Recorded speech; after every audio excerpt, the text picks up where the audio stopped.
तुम्ही फक्त एक इशारा करू तर सगळ्या अशा एका मिनिटात तुम्ही सांगाल तसं ऐकतात. फक्त तुम्ही एक करा. मला वाटतं, मी म्हणत नाही मी सांगेल तसं करा, पण मला असं वाटतं की तुम्ही म्हणताय ना शांततेत आंदोलन करा, शांततेतच करू, पण शांततेतच जाऊन मग मंत्रालयात शांततेत बसू.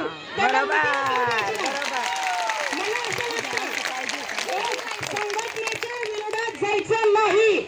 आपण माणूसच नाही, मग माणूस या नावाला कायम आहे. मग आपण कोणी असू तिथे, फक्त संघटनेच्या विरोधात जायचं नाही, पण संघटनेचा आदर्श ठेवून त्यांचा मान सन्मान राखून कुणालाही काहीही आंदोलन करायचं नाही. म्हणजे कसं आक्रमक कुठलं काही करायचं नाही, फक्त मंत्रालयात जायचं, त्याची मिटिंगच होऊ द्यायची नाही, अजिबात होऊ द्यायची नाही.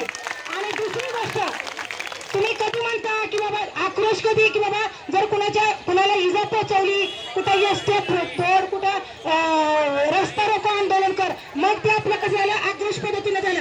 आपण आक्रोश पद्धतीने करायचं नाही, त्यांचं कामकाज ठप्प करायचं.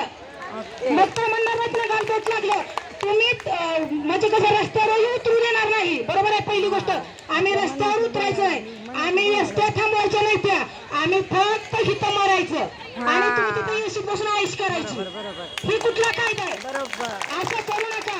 कारण की अशा एवढ्या त्यांच्या मनात काय आहे की आम्ही कसं गेल्या वेळेस कठोर झाले, आता XYZ नाव घ्यायचं नाही कुणाचंही, आम्ही कसं त्यांना कसं गोड बोलून कसं त्यांची बी बरोबर त्यांना कामाला लावलं, तसं आता ह्यांचं पण करू.